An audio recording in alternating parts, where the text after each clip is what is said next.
An scoch a bark an croca gegen der seachtainna, nuair imríocht na Buaicphointí Leathcheannais Dúbailte Liathróid Láimhe. Inamíocht de gréibh na bhar bhí 3 iarthampín Dúbailte Liathróid Láimhe. Más mac a tír a ham an trátarachta. Bhí na réaltaí nua Jordan O'Neill agus Mark Rainio Antrim ag chur brú an a bhór an na Champíní Peter agus Patrick Funchin ón tús sa chluiche.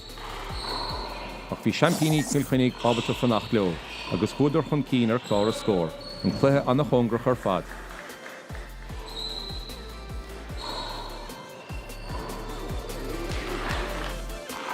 Gas bochalí Antrim an fód, agus le iarachtaí úntach ó Jordan O'Neill, chuidir an chiad cluiche fithe héan na hochtíag.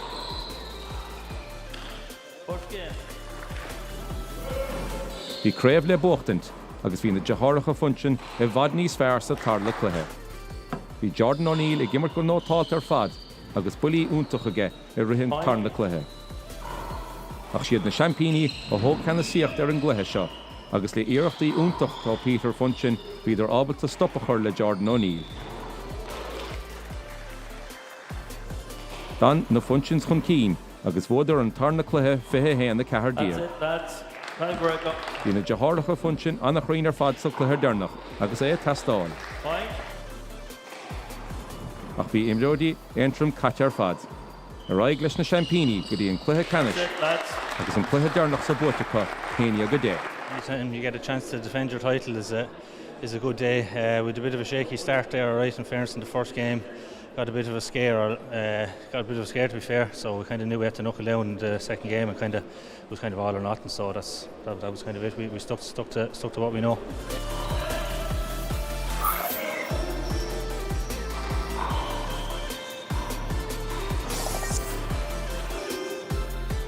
So tarna cluiche Leathcheannais bhí íar Champíní ag gimmar de chéile. Ó cúnta an chláid bhí Diarmid Nash agus Colin Crehan i gcuine Daniel Relihan agus Michael Hedigan ó Chorcaig. Cluiche díana bhí ann, bhí obair le déanamh chun scór a gháilt, agus bhí na bátaí imirthe fada agus cruaig ar na himreoidí an sá.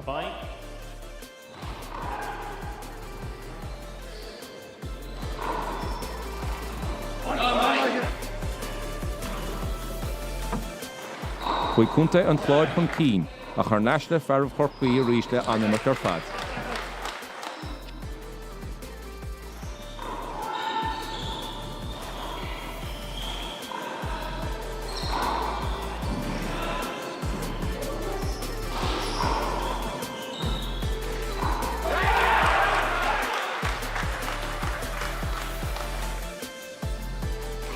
Céis cluiche dacad siad Chorcaig a thóg an cluiche sa leo, fithe héan na hochtíag.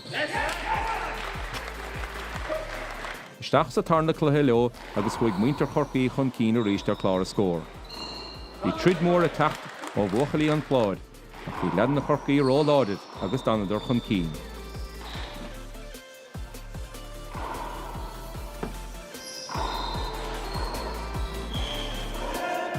Bheithnaigh Michael Hedigan agus Daniel Relihan go láidead ar clár a scór le iarachtaí úntach ar fad. An cluiche Buaicphointí fithe héan na tídiaag, agus a raig leo bhí cluiche Canis i gcuine na dearthacha Funchin.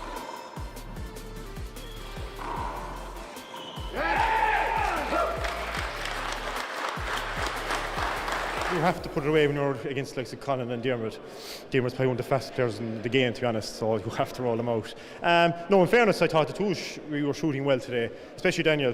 And look, I did the donkey work and he did the killing, and it paid off today, thankfully. I gluiche Leathcheannais na man, bhí na Champíní Siananí Choirín agus Níomh Heffernan in na Gailí, i gcuine Carmel Kelleher agus Aisling O'Keefe ó Chorcaig.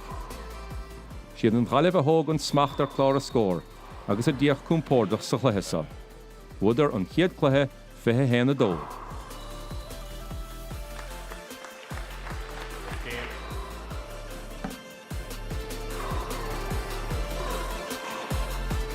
Osnaigh Chorcaig níos fearr na tarna cluiche, a choríist bhí an ghailibh ábhalt na scór na gháilteann ar bhíidir a testáilmhatha.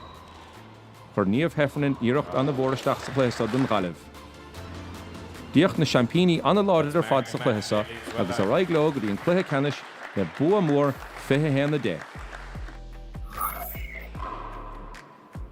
Bhí Catriona Milland agus Lia Minogue ón chlár ag tuairt aigear na defuacha Molly agus Hannah Deig ó Chialdara sa tarla Cluiche Leathcheannais. Dimmer an chlár anna bheith ar fad. Bhí Catriona go chúntach leis na builí isteachs na cúnaí sa chluiche.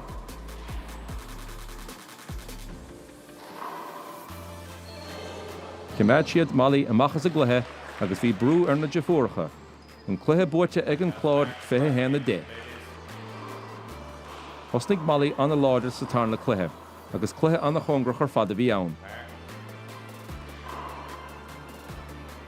Ach bhí stárt a spántas de tacht ó Catriona, agus bhí an chlár a gceannas sa tarla cluiche.